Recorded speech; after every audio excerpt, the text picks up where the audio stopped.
The planet Krelix had once been a place of beauty, with vast plains of silver grass stretching under skies that shimmered with hues of violet and crimson. But now, it was a wasteland, torn apart by years of relentless war between the Valarian Empire and the Coalition. What had been lush and vibrant was now desolate and scarred, the ground littered with the remnants of fallen machines and soldiers from both sides. In the shadow of a crumbling citadel, Princess Lyris lay motionless, her body broken and bleeding into the soil. She was half human, half Valarian, a hybrid who had never fully belonged to either world. Though born into royalty, Lyris had always felt out of place in her father's Valarian court. Her human traits, with softer features and warmer emotions, had marked her as an outsider among the coldly elegant Valarians. She was expected to be stoic, calculating, loyal only to the Valarian Empire. But she had long questioned her father's authority, dared to hope for peace, and harbored a rebellious spirit. But today, her rebellion had cost her dearly. Determined to prove herself on the battlefield, Lyris had led a battalion against Coalition forces, hoping to demonstrate her loyalty to her father.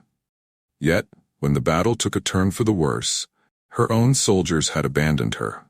Whether it was out of hatred for her mixed blood or resentment of her defiance, Lyris didn't know. All she knew was that, as the smoke settled and silence blanketed the battlefield, she was alone. Pain seared through her body. Her leg was twisted at an unnatural angle, her left arm hung limp, and her breathing was shallow. She had lost so much blood that darkness threatened to overtake her. As she lay there half-conscious, memories floated through her mind, moments of laughter with her mother, a human diplomat, fleeting kindnesses from strangers who had treated her with compassion. She wondered if this was the end, if her life would fade away here, unnoticed and unmourned. The sky above grew darker as night descended, casting long shadows across the ruins. Lyris struggled to stay awake, to fight the pull of oblivion. But with each passing moment her hope dwindled. She had been abandoned, left to die as punishment for her defiance and her bloodline. As she closed her eyes, ready to surrender to the void, she thought she heard footsteps, faint and cautious. But in her state, she dismissed it as a final trick of her fading mind. Captain Jonas Mercer, a field medic with the Coalition's Galactic Relief Squad, moved carefully through the wreckage, his senses sharp, his hand resting on his sidearm. His mission was simple: locate and rescue any surviving Coalition soldiers left on the battlefield. But as he scanned the desolate landscape, the silence unsettled him. The field was littered with bodies, Valarian and Coalition alike, and the acrid scent of burnt metal and scorched earth filled the air. Jonas was a seasoned medic, having served on many fronts across the galaxy. He had seen the worst of war and saved lives on every side. To him, the oath he'd taken, to heal and protect, regardless of race or allegiance, was sacred. Yet he knew that compassion alone wasn't enough to survive in these war-torn regions. Just as he was about to turn back, a faint, nearly imperceptible movement caught his eye. At first, he thought it was the wind stirring the broken remnants of a Valarian standard. But then he saw her, a figure half buried in the rubble, her body twisted, her dark hair matted with blood and dirt. Even from a distance, he could see the distinct markings on her face, subtle patterns etched into her skin, a trait unique to Valarians. Cautiously, Jonas approached, keeping his weapon at the ready. As he got closer, he recognized her, Princess Lyris, the hybrid half-human, half-Valarian, known for her defiance against the Valarian court. He'd heard rumors about her, how she had sought peace, how she tried to bridge the gap between two worlds that mistrusted her. But he also knew she was considered an outcast, a rebel, even within her own family. He knelt beside her, checking her pulse. It was faint but steady. She was alive. Unbelievable, he muttered under his breath. She had been left to die, discarded by her own people. He knew the Coalition wouldn't approve of him helping a Valarian, let alone one of royal blood. But he couldn't ignore the oath he'd sworn. And as he looked at her, vulnerable and abandoned, something stirred within him.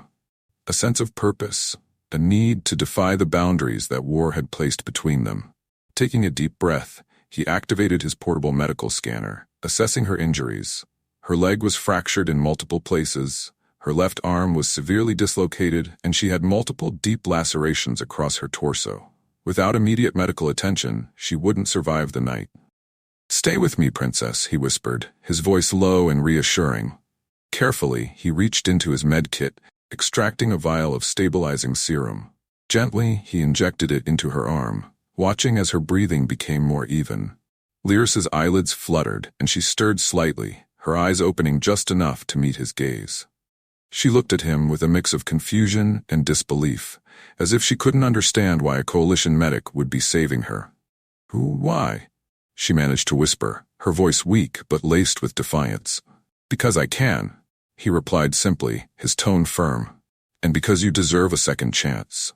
Her gaze softened, her confusion melting into a glimmer of gratitude, though it was clear she still didn't fully trust him. But she was too weak to argue, and soon her eyes drifted closed again as the serum took effect, easing her pain and stabilizing her condition. Jonas knew that staying in one place was dangerous. Valarian patrols could sweep through the area at any time, and if they found him with the princess, he would be executed without question. But he couldn't leave her here, vulnerable and exposed.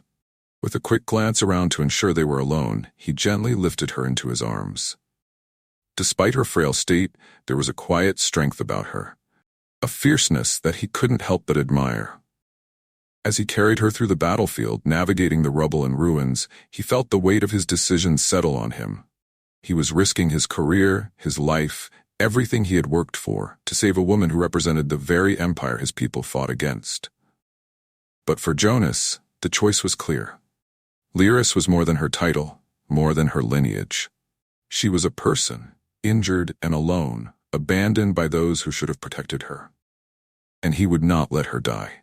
As he reached the edge of the battlefield, he activated his emergency beacon, signaling for a discreet coalition transport to meet them at a safe location. They would have to move quickly, but he was confident he could get her to a nearby coalition medical outpost where she could heal and regain her strength. As he held her close, feeling the faint pulse of her heartbeat against his chest, Jonas whispered a quiet promise. "I won't leave you, Princess. Not now. Not ever." The coalition medical outpost was a hidden sanctuary tucked away in the rugged mountains of Krelix, far from the front lines and the prying eyes of the Valarian Empire. As Jonas carried Lyris into the facility, a few medics glanced up in shock, their eyes widening as they recognized her. Princess Lyris, the half-mutant, half-human hybrid, known for her defiance and rumored rebellion against the Valarian regime, she was an unusual and controversial patient. The rumors about her had traveled even this far, painting her as a figure of division and intrigue. But Jonas's presence silenced any protests. His reputation as a skilled and dedicated medic held weight in the coalition. Ignoring the murmurs and wary glances, he set Lyris down gently on a medical bed, immediately getting to work on her injuries. His colleagues began to assist reluctantly, drawn in by Jonas's intensity and the undeniable severity of her wounds. Hours passed as Jonas worked tirelessly to stabilize her. He adjusted his techniques to accommodate her unique physiology, a complex mix of human and Valarian traits. Her half-human blood required careful handling, her body responded differently to certain medications, and her injuries demanded meticulous treatment. Jonas was patient, calculating, and precise, adapting his knowledge on the fly as he tended to her. When the most critical procedures were completed, Lyris's breathing steadied, her color returned, and her heartbeat grew stronger. Jonas let out a sigh of relief, wiping the sweat from his brow as he took a moment to rest, his eyes never leaving her. As he sat beside her bed, he wondered at the resolve it must have taken for her to defy her people's expectations, to fight for a future that neither the Valarians nor the humans were ready to accept. She was, in many ways, just as much of an outcast as he was, a healer in the middle of a war that seemed to have no end. Hours later, as dawn broke over the mountains, Lyris began to stir. Her eyelids fluttered, and she winced as the light filtered through the window, her eyes adjusting to her unfamiliar surroundings. Her gaze landed on Jonas, and confusion filled her expression, quickly followed by wariness. "Where am I?" Her voice was hoarse, barely a whisper. Jonas leaned forward, his tone gentle but firm. "You're safe, Princess. You're in a coalition medical facility, far from the battle. I brought you here after I found you, well, abandoned." Her face tightened as the memory returned, her own soldiers leaving her for dead, the pain of betrayal cutting deeper than any physical wound. She averted her gaze, her voice tinged with bitterness. "Why did you save me? I'm Valarian. You had no reason to help." Jonas met her gaze, unflinching. "I'm a medic. I help those in need, regardless of their allegiance. And you deserve better than to be left to die by those who should have protected you." Her eyes softened, though distrust lingered in her expression. She studied him for a moment, searching his face for any sign of ulterior motives. But all she saw was sincerity, a quiet strength that spoke of his commitment to his oath. "Thank you," she whispered, the words tentative but genuine. Jonas offered a small nod. "Rest now. You've been through a lot, and your body needs time to heal." As he turned to leave, Lyris reached out, her hand brushing against his arm. "Stay. Please." He paused, surprised by the request, then returned to his seat beside her bed. Though neither of them spoke, the silence was filled with an unspoken understanding, a fragile connection forged in the shared experience of being outsiders in a world divided by prejudice and war. In the days that followed, Lyris's recovery was slow but steady. Each day brought new strength to her body, though the emotional wounds remained raw and painful. Jonas continued to care for her with unwavering dedication, visiting her each day to monitor her progress and provide whatever comfort he could. He watched as she regained her vitality, her once dull eyes brightening, her posture straightening as her physical strength returned. During these quiet moments, they spoke in hushed voices, sharing bits of their pasts, their dreams, and their frustrations with a galaxy torn apart by war. For Lyris, these conversations became a lifeline, a reprieve from the weight of her abandonment. She had always felt different, never truly belonging in either the human or Valarian worlds. And yet, here was a human who listened to her without judgment, who treated her with respect. One afternoon, as Jonas adjusted the bandages on her arm, Lyris looked at him, curiosity flickering in her gaze. "You've seen so much destruction, so much loss, and yet you still believe in helping others, even those who are considered enemies. Why?" Jonas paused, considering her question. "I became a medic because I wanted to be a force for good, no matter where I ended up. I don't see people as enemies or allies, I see them as lives worth saving. That's what gives me purpose." Lyris nodded slowly, a glimmer of admiration in her eyes. "You're a rare person, Jonas. Most would see me as a threat, or as a traitor." "You're neither to me," he replied, his voice steady. "You're a survivor, and maybe you're more than that." A comfortable silence settled between them, but it was broken when Jonas's communicator beeped, a coded message flashing across the screen. His expression darkened as he read it, his gaze flickering to Lyris, who was watching him with a wary curiosity. "What is it?" she asked, sensing the change in his demeanor. "Your people," he replied, his tone grim. "The Valarian forces have learned of your survival. They're mobilizing a unit to retrieve you." He hesitated, struggling to find the right words. "They're not coming to save you, Lyris. They're coming to capture you." Lyris's face drained of color, her expression hardening. "Of course. I'm a liability to them. They'd rather see me dead than risk me speaking out, exposing their flaws." Her voice was bitter, laced with a pain that ran deep. Jonas clenched his fists, frustration simmering beneath his calm exterior. "We can't let them take you back. You'd be putting yourself in danger. And for what? To appease those who abandoned you?" She looked at him, a mix of fear and defiance in her eyes. "So what do we do? I can't go back, but I can't stay here either. They'll hunt me down." Jonas's jaw tightened as he thought through their options. He had risked his career, his very life, to save her once. Now, he realized he was willing to do whatever it took to protect her from the fate that awaited her if the Valarian forces captured her. He reached out, gently placing a hand on her shoulder, his gaze unwavering. "We're going to get you out of here," he said firmly. "I have contacts in the coalition who can help us. We'll get you to a safe place, somewhere they can't reach you." Lyris's eyes widened, a flicker of hope breaking through her despair. She had never known such kindness, such loyalty from someone who had every reason to abandon her. A part of her wanted to question his motives, to guard herself against the possibility of betrayal. But as she looked into his eyes, she saw a truth that couldn't be denied. "You would do that? For me?" she whispered, her voice laced with disbelief. Jonas nodded, a faint smile tugging at the corners of his mouth. "Yes, I won't let them take you, Lyris, not after everything you've been through. You deserve a chance at freedom, at peace. I don't know why your own people don't see that, but I do." Her gaze softened, and for a moment the walls she had built around herself crumbled. She reached out, covering his hand with hers, a silent gesture of trust and gratitude. "Thank you, Jonas," she murmured, her voice filled with emotion. "I don't know how to repay you." "You don't need to," he replied gently. "All that matters is that you get a second chance. That's all I want." They spent the rest of the night planning their escape, working out every detail, every possible route to evade the Valarian forces. They knew the risks. They would be fugitives, hunted by an empire that viewed them as threats. But for both Jonas and Lyris, this was a chance to defy the expectations that had been placed upon them, to forge a path of their own choosing. As dawn broke over the mountains, casting a warm glow over the medical outpost, they were ready.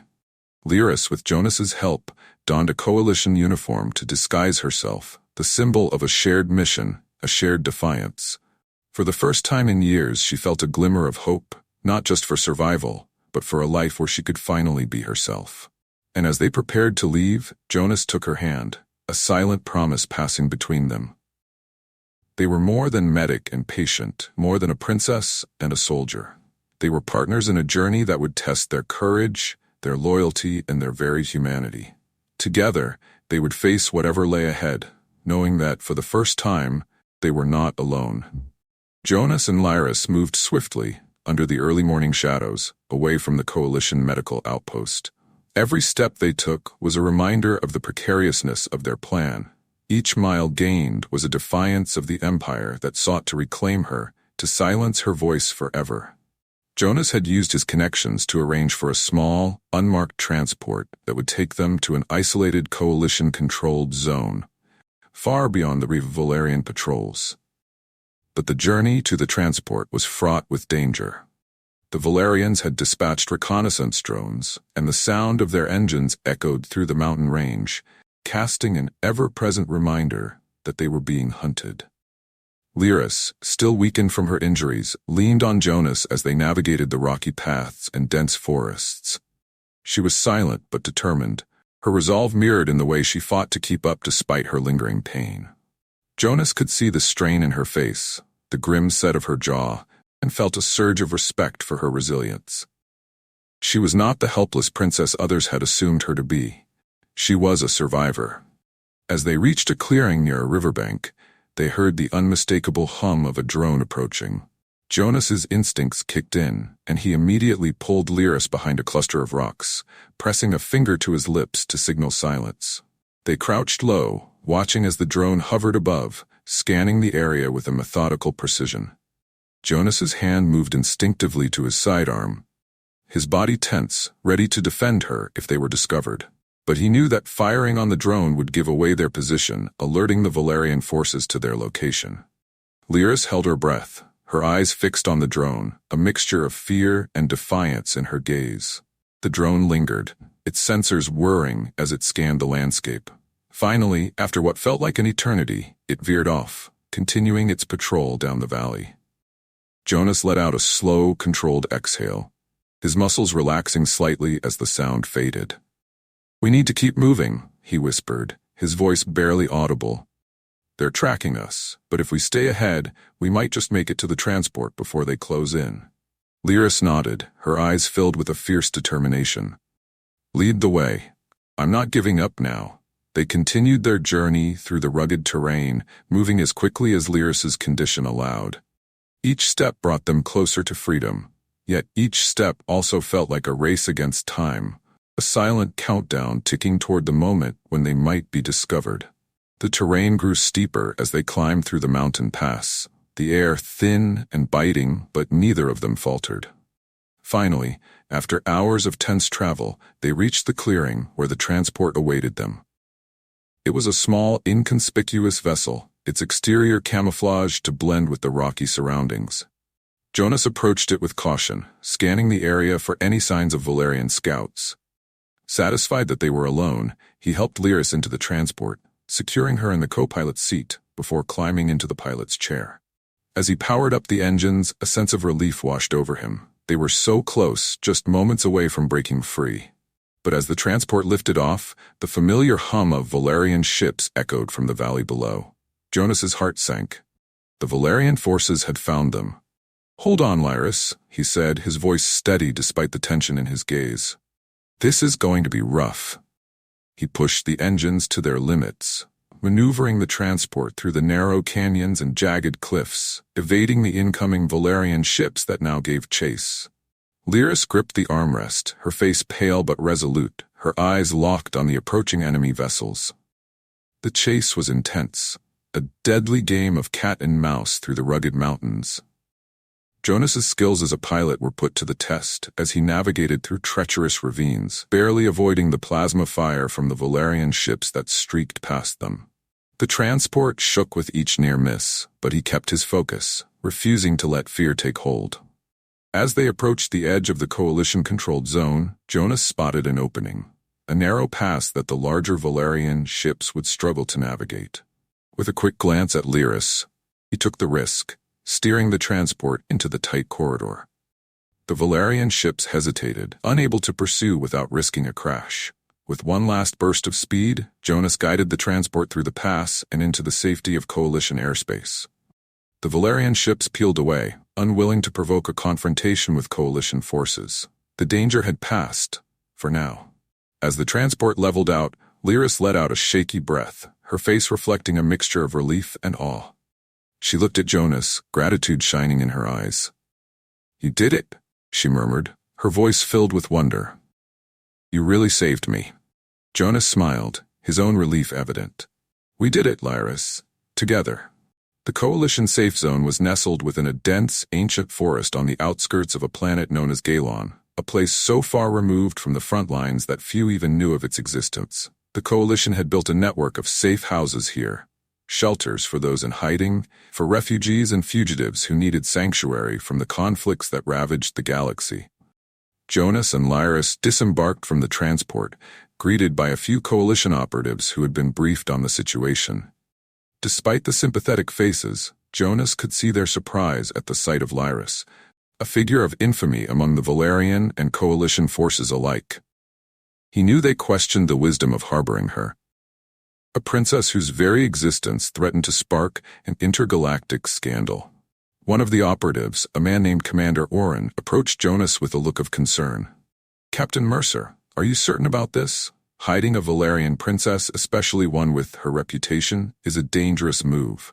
Jonas met Oren's gaze, unflinching. "She was left to die by her own people. And as far as I'm concerned, she deserves a chance to live in peace. I stand by my decision." Oren nodded, though his expression remained conflicted. "Very well, but this safe house will only protect her for so long. If the Valarians discover she's here?" "They won't," Jonas replied firmly. "And if they do, I'll handle it." Oren studied him for a moment, then gestured for them to follow. He led them to a secluded cabin, nestled among the towering trees, its rustic appearance belying the advanced security systems that protected it. Inside, the space was simple but comfortable, a sanctuary for those in need of refuge. As the door closed behind them, sealing them in this place of safety, Lyris turned to Jonas, her expression filled with a rare vulnerability. "Thank you, Jonas. I've spent my life surrounded by people who wanted to control me, who saw me as a tool, a symbol. But you've given me something I never thought I'd have. Freedom." Jonas looked at her, a warmth in his gaze. "You deserve it, Lyris, and if I have to keep fighting to protect that freedom, I will." Over the next days, Lyris slowly began to recover, both physically and emotionally. She explored the forest around the cabin, marveling at the untouched beauty of the landscape, the quiet serenity that was so unlike the harsh, rigid world she had known.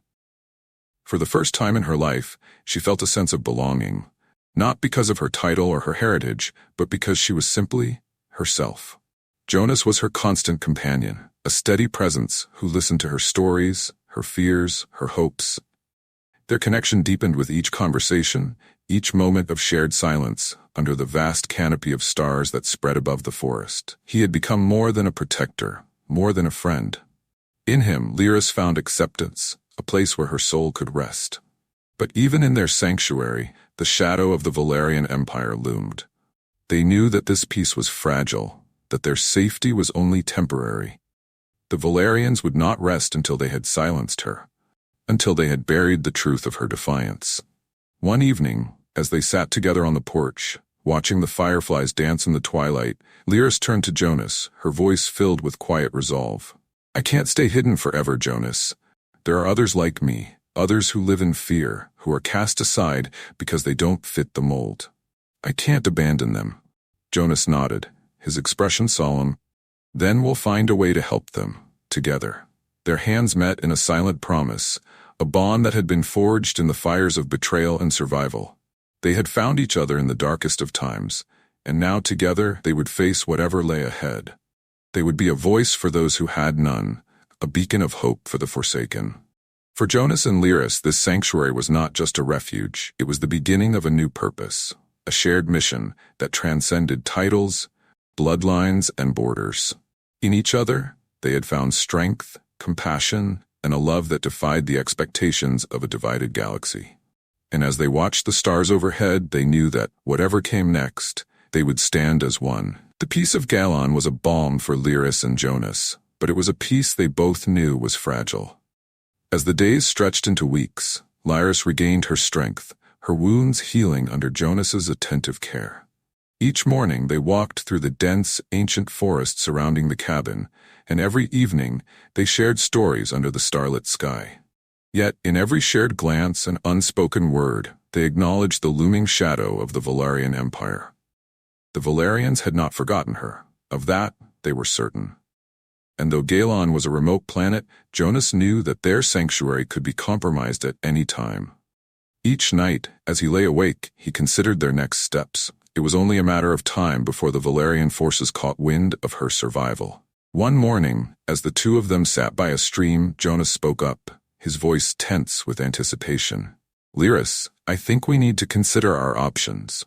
We can't stay here indefinitely. The Valarians will eventually come looking for you, and when they do, this place won't be safe for either of us." Lyris met his gaze, a flicker of sorrow passing through her eyes. "I know, Jonas. I've been thinking about it too. Running will only buy us time, but it won't solve anything." She hesitated, her gaze dropping to the water. "I can't hide forever. I've spent too long letting others decide my fate, letting them label me a traitor or an outcast. It's time I take a stand, not just for myself, but for everyone who's been abandoned by the Empire." Jonas nodded, his heart pounding with both pride and fear. "Then we'll need allies. We can't face the Valarians alone, and if we're going to make a stand, we'll need support from those who have suffered under their rule." They returned to the cabin and spent the rest of the day poring over Jonas's contacts and maps of the surrounding star systems. Galon was isolated, but nearby systems harbored groups who might be sympathetic to their cause. Exiled Valarians, disillusioned soldiers, and those who had witnessed the Empire's cruelty firsthand. As night fell, they crafted a plan. Jonas would reach out to his contacts within the coalition, quietly gathering allies who could help them prepare for the inevitable confrontation. Meanwhile, Lyris would use her knowledge of the Valarian Empire's inner workings to devise strategies that could expose its flaws and rally dissenters. In the weeks that followed, Jonas ventured into nearby systems, carefully making contact with key figures who might be willing to support them. His journeys were dangerous. At any moment, a Valarian patrol could recognize him, capture him, and trace him back to Galon. Yet he persisted, driven by his commitment to Lyris and the cause they were building together. Lyris, meanwhile, spent her days training, honing her skills, and studying reports on Valarian politics and military tactics. She was no longer the injured, vulnerable princess who had been abandoned on the battlefield. She had become a leader in her own right, someone who carried the weight of a new hope for those oppressed by the Empire. Their network of allies grew slowly but steadily. Jonas's contacts led them to mercenaries, dissidents, and outcasts who had seen the Empire's cruelty and were ready to resist. Small as their forces were, they represented a diverse group, united by a shared vision of freedom. One evening, Jonas returned to Galon with news that filled both of them with hope. "Lyris," he said, his voice brimming with excitement, I've found a group of exiled Valarian soldiers. They call themselves the Ember Guard. They were once part of the Empire's elite force, but they were cast out when they refused to carry out orders against civilian populations. They're willing to join us. Lyris's eyes lit up. The Ember Guard. I'd heard of them. They were loyal to the people, not the Empire's corrupt leaders. If they're with us, others might follow. As their alliance grew, Lyris and Jonas realized that their efforts were more than just a means of survival. They were building a movement, one that could challenge the Empire and give voice to those who had been silenced. They were no longer just fugitives, they were symbols of resistance, a beacon of hope in a galaxy oppressed by the iron grip of the Valarian rule. After months of careful planning, recruiting, and strategizing, Lyris and Jonas's alliance had grown into a force that could no longer remain hidden. The Ember Guard had brought with them not only their combat skills, but also a small fleet of ships they had managed to steal and modify. Among their ranks were skilled pilots, engineers, and strategists who had long awaited a leader to rally behind. And in Lyris, they found that leader, a woman who had been cast aside, but who now stood unbroken, determined to fight for a cause greater than herself. Their base on Galon had transformed. What had once been a quiet, secluded cabin was now a bustling command center, a hub of coordinated activity.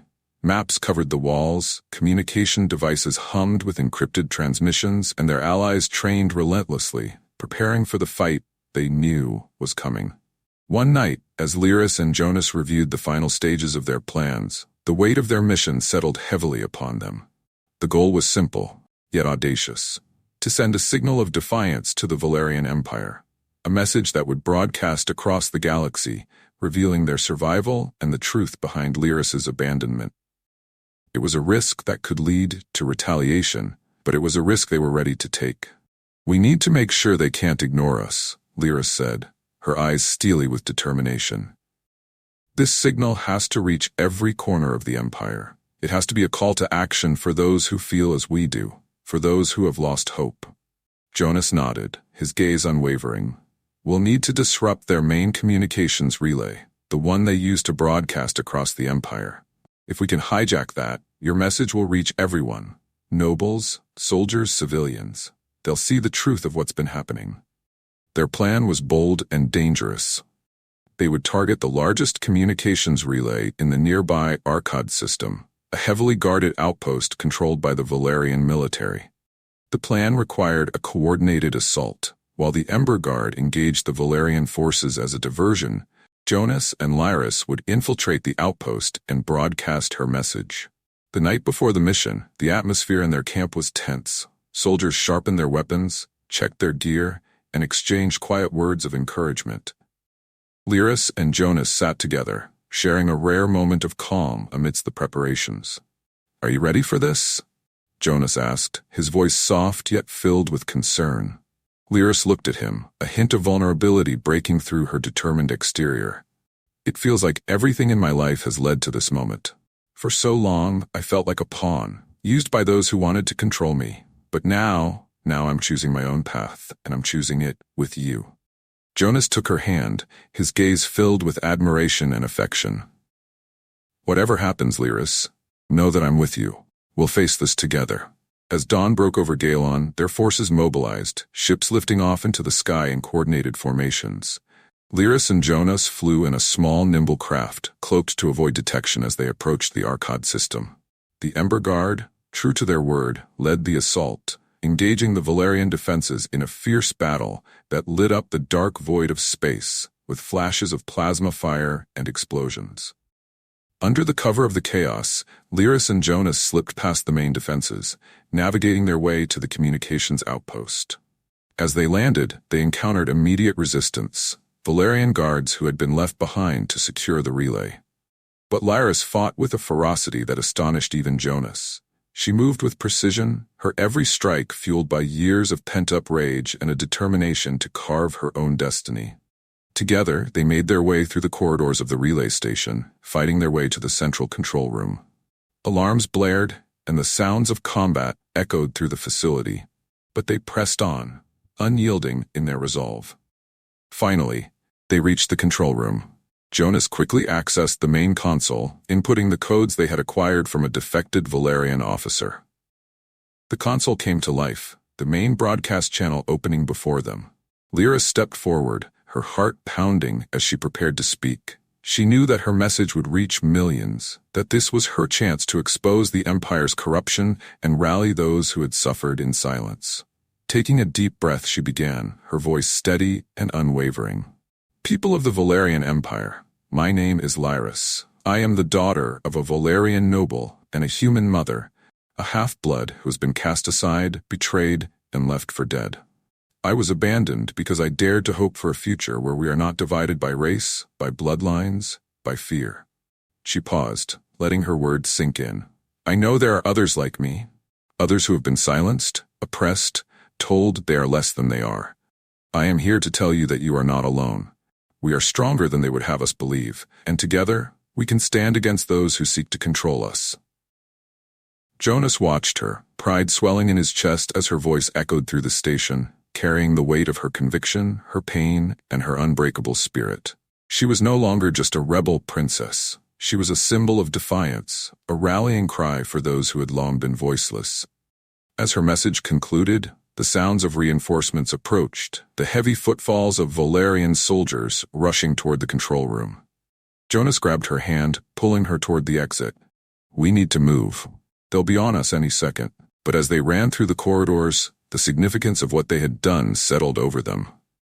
Lyris's voice, her message, would resonate across the Empire, reaching people in every corner of the galaxy.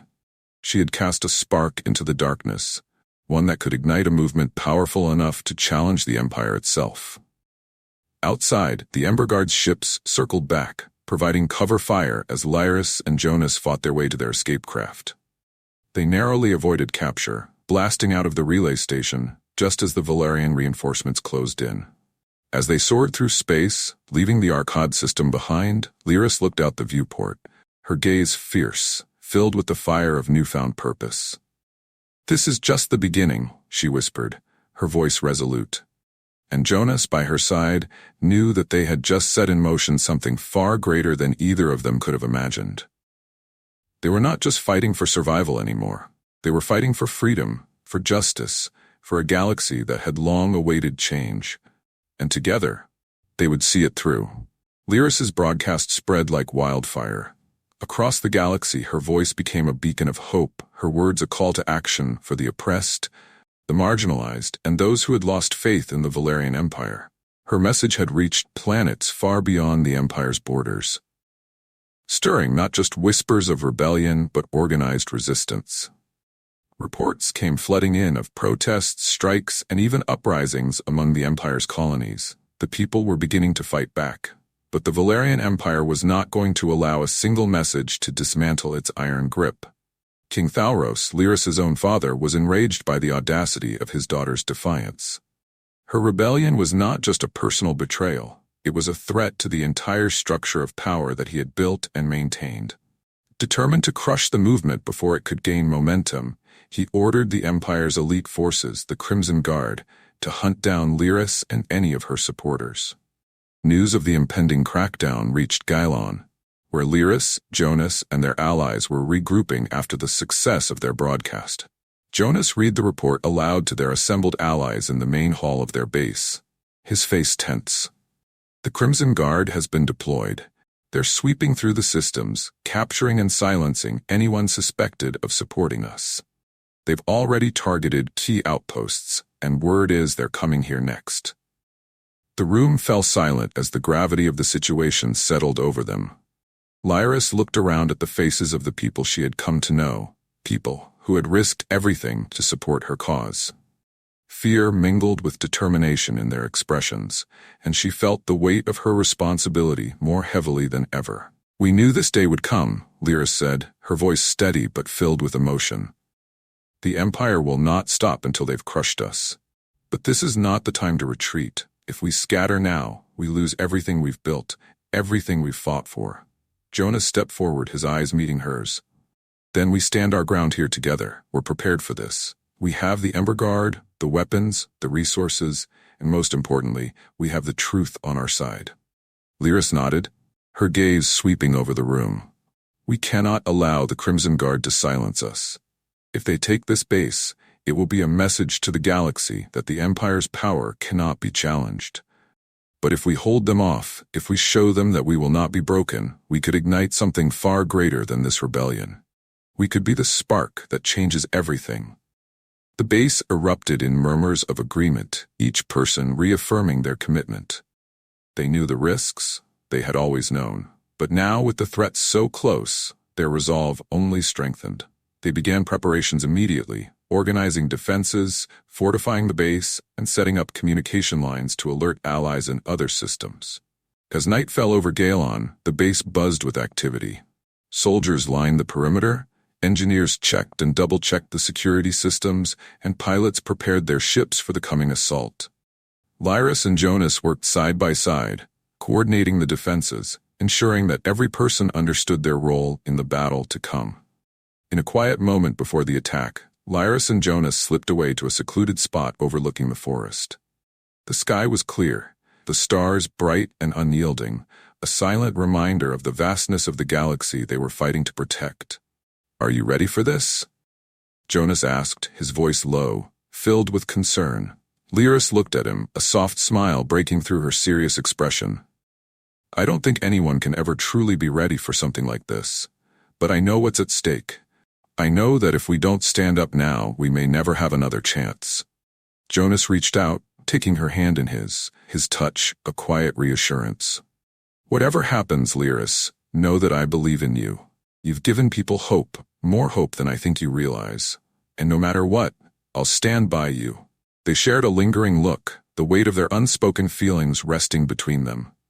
In that moment, they found strength in each other, a bond that went beyond the battlefield, beyond rebellion. Together, they had defied the odds, and together, they would face whatever came next. The first wave of Crimson Guard ships appeared on the horizon as dawn broke over Galon.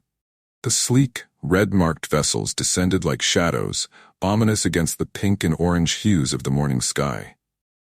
The alarm blared across the base, signaling the beginning of the battle. The Crimson Guard wasted no time, descending upon Galon with the full force of the Empire's wrath. The first wave of attack ships opened fire on the base's defenses, their plasma cannons illuminating the early morning with blasts of blue and white. Lyris and Jonas took their positions at the command center, overseeing the defense as their forces fought back with fierce determination. "Focus fire on the lead ships," Lyris ordered over the comms, her voice steady and authoritative. "Don't let them breach the main gates." Outside, the Ember Guard and their allies held the line, their combined forces putting up a formidable resistance. The base's perimeter cannons returned fire, striking down several enemy ships as they attempted to land. But the Crimson Guard was relentless, their tactics brutal and efficient. For every ship they lost, more took its place, descending upon the base like a wave of red and black. The ground forces soon engaged in close combat, Valarian soldiers clashing with Lyris's allies. The air was filled with the sounds of gunfire, shouts, and the hum of energy shields deflecting blasts. Jonas was on the front lines, his training as a medic and a soldier put to full use as he moved between the wounded, stabilizing them, and rallying his comrades. At one point, he looked up to see Lyris herself leading a charge against an incoming squad of Valarian troops. Despite her position as their leader, she was in the thick of the fight. Her movements fluid and precise, her every strike filled with a righteous fury that inspired those around her. She was not just a symbol of hope. She was a warrior, fighting for her right to exist and to choose her own path. The battle raged for hours, the lines shifting as both sides gained and lost ground. The Crimson Guard's relentless assault began to wear down the defenders, the weight of the Empire pressing in on them like a vice. But Lyris and Jonas refused to give up. Every inch they lost was regained with twice the effort, every wounded soldier replaced by another who was willing to fight. As the sun began to set, casting an orange glow over the battlefield, it became clear that the Crimson Guard was preparing for a final push. Their remaining forces regrouped, assembling for a concentrated assault on the base's core defenses. If they succeeded, it would be the end of the resistance on Galon. Lyris and Jonas gathered their remaining allies, rallying them for one last stand. They knew the odds were against them, but they also knew that this was their moment. If they could hold the line just a little longer, if they could show the galaxy that they would not be cowed by the Empire's might, it would be a victory that resonated far beyond this battle. Today, we fight not just for ourselves, but for everyone who has ever been silenced, who has ever been cast aside, Lyris declared, her voice echoing across the comms. We are not pawns in their game. We are not broken. We are free, and we will make them remember it. Her words ignited a fire in her allies, a fierce resolve that fueled them as they took up their positions, ready to face the Crimson Guard's final assault. The Empire's forces surged forward, a wall of red and black that seemed unstoppable. But Lyris, Jonas, and their allies met them head-on, their defiance unyielding. Plasma blasts lit up the battlefield as the two sides clashed, a brutal, close-quarters struggle that tested every ounce of strength, every reserve of courage. At one point, Lyris found herself face-to-face with a Crimson Guard captain, his armor gleaming, his expression cold and unyielding. He sneered at her, as if mocking her very existence. But Lyris held her ground, meeting his gaze with unwavering resolve. "You think you can change anything, half-breed?" he spat, raising his weapon. Lyris's eyes narrowed, and in a swift, deadly movement she disarmed him, her voice filled with quiet fury. "I don't think, I know, and you're about to see just how wrong you were." With a final strike, she felled the captain, his body collapsing at her feet. Around her, her allies rallied, inspired by her strength. They fought with renewed vigor, each one driven by the knowledge that they were fighting not just for survival, but for freedom. The battle stretched into the night, each side battered, but neither willing to yield. And then, at last, the Empire's forces began to falter. The Crimson Guard, seeing their numbers dwindle and their advantage slipping away, hesitated. A ripple of fear passed through their ranks as they realized that this ragtag alliance, this group of outcasts and rebels, had held them back. With one final, coordinated effort, Lyris, Jonas, and their allies pushed the Crimson Guard back, driving them from the base. The Empire's forces retreated, their remaining ships lifting off and disappearing into the night sky, leaving behind a battlefield littered with the remnants of their failed assault. As silence fell over Galon, a cheer rose from the defenders, a triumphant cry that echoed through the forest. They had won. They had faced the might of the Valarian Empire and emerged victorious. Exhausted but exhilarated, Lyris and Jonas stood together, watching as their allies celebrated. They knew that this battle was only the beginning, that the Empire would come for them again. But they also knew that they had achieved something incredible. They had ignited a flame of resistance that would spread across the galaxy, a defiant message that the Empire's power was not absolute. Together they had proven that hope, unity, and courage could stand against even the greatest of tyrannies. Lyris looked at Jonas, a soft smile breaking through her exhaustion. "We did it. We made them see that we're not afraid." Jonas took her hand, his gaze filled with pride and affection. "And we'll keep fighting, Lyris, for as long as it takes." They stood together, hand in hand, gazing out at the stars that stretched across the sky. Their journey was far from over, but in that moment, they knew that they were ready for whatever came next. They had found strength in each other, in their shared purpose, and in a love that had defied the darkness. As the first light of dawn broke over Galon, Lyris and Jonas knew that they had taken the first steps toward a future where they, and everyone like them, could finally be free.